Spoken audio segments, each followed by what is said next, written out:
Hi there, I'm Evelyn, 27 years old. I'm a homemaker and also work at a company where I hold a position of responsibility. My husband James is the same age as me.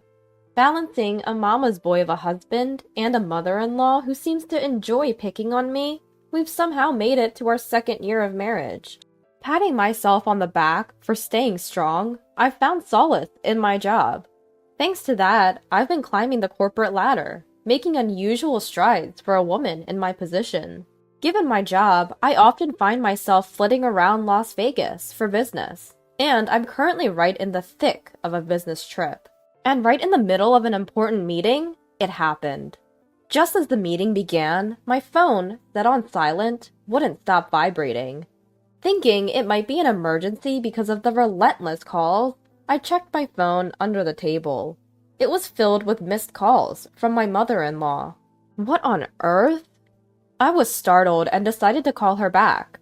Just as I was about to step out and return her call, she called again. When I left my seat and tried to call back, I received another call from mother-in-law.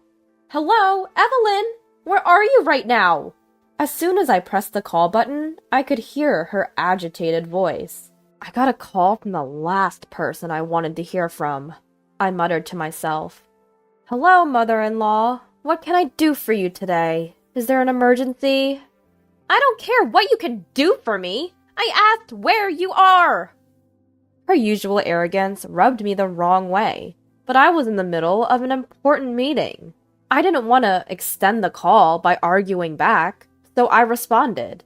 "Sorry, didn't James tell you? I'm at a meeting on a business trip. Can I call you back as soon as it's over?" I replied as gently as I could. "Well, of course I knew that. Neglecting your home and your husband. What are you doing?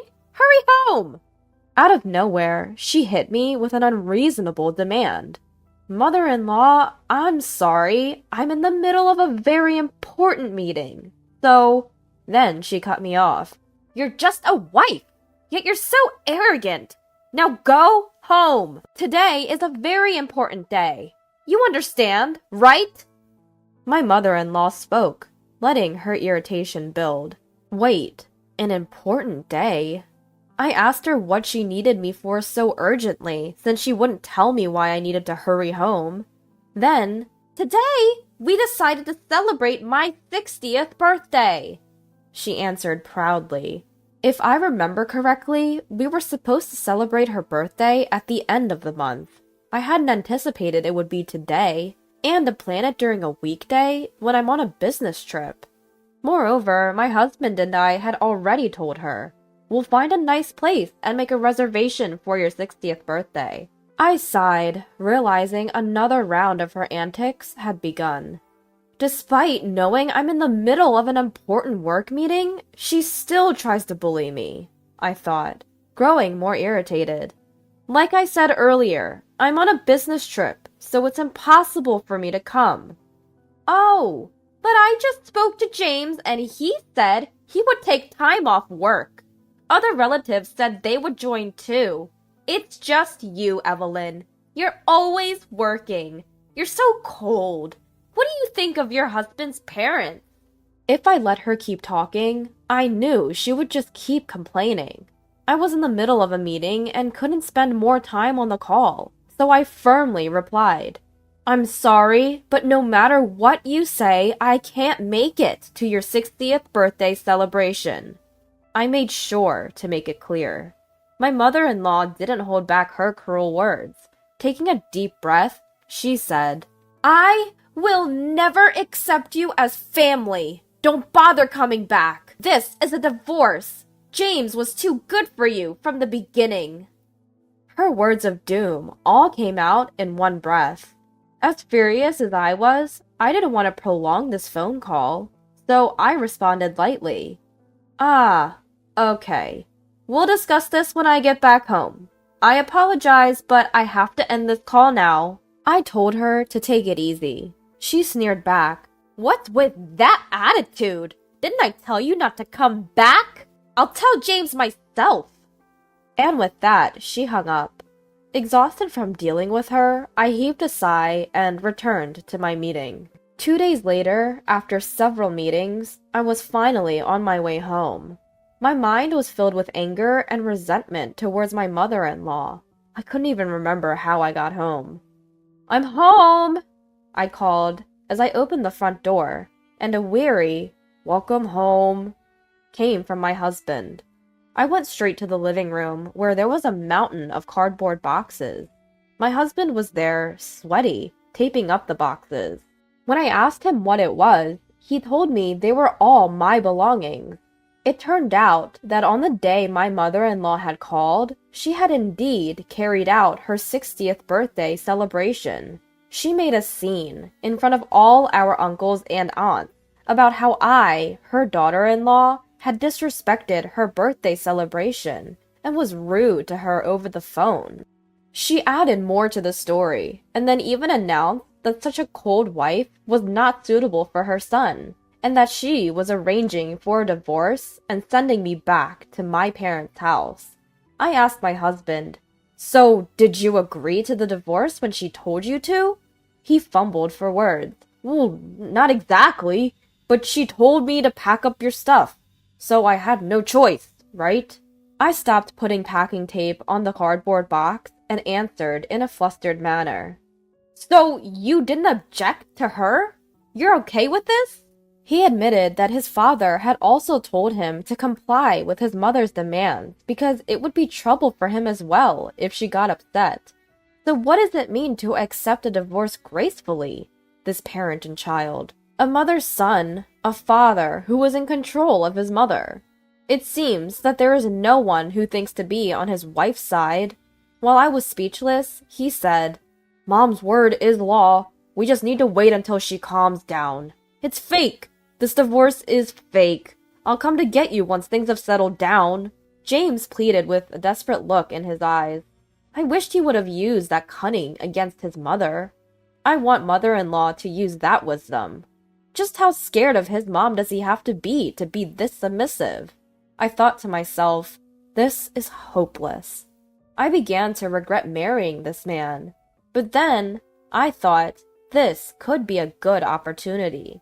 If I stayed with him, I would probably continue to be bullied by my mother-in-law and threatened with divorce. Maybe it's better to take this chance and leave, without a fuss. And I make enough to support James by myself, you know.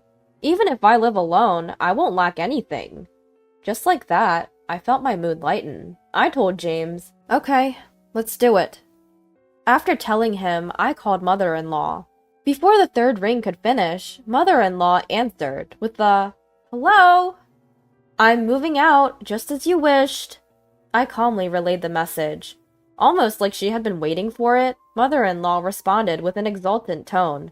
"Go ahead! Go ahead! Leave!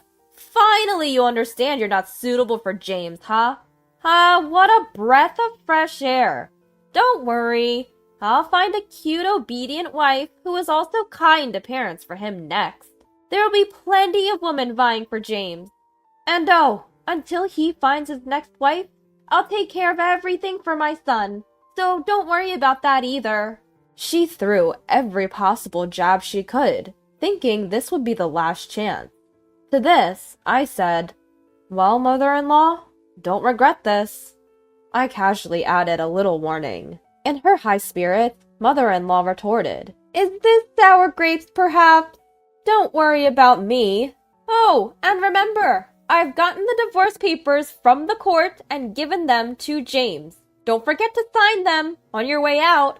Without even saying goodbye, she ended the call. James, who had been watching the whole conversation, seemed relieved.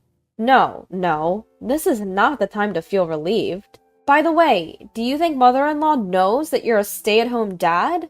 There's no way I could tell her that. The idea that I'm an elite is what gives Mom a reason to live. James responded, flustered. "Ah, I see. Come to think of it, there might be too many instances that hint at this." Despite being dressed in worn-out sweatpants at home, he intentionally changes into a suit when meeting mother-in-law. He also pretends to be out during the daytime just for mother-in-law, as if he's going to work. And mother-in-law, at her 60th birthday party, unabashedly bragged about how James is such a kind son to take time off from work to celebrate with her, and that with James's status, he could find a more docile and cute wife than me at any moment. If we got a divorce, these things would inevitably be revealed. But I doubt this mama's boy would ever have the courage to disappoint mother-in-law, who believes her son is an intellectual powerhouse. I also doubt mother-in-law would ever consider the possibility that her elite son had quit his job. In fact, James quit his job about a year ago. Mother-in-law's status symbol of an elite son was now unquestionably unemployed, a stay-at-home dad. The catalyst for this was a significant mistake at work that led to a demotion and the pay cut. I'm sure he didn't tell mother-in-law about this either. Straying from the path of a successful career had severely shocked him. He was always a mollycoddled mama's boy, so he probably couldn't take a hit.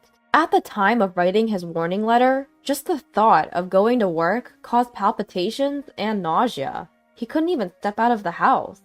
At first, James would call in sick or apply for paid leave, but eventually he stopped even doing that.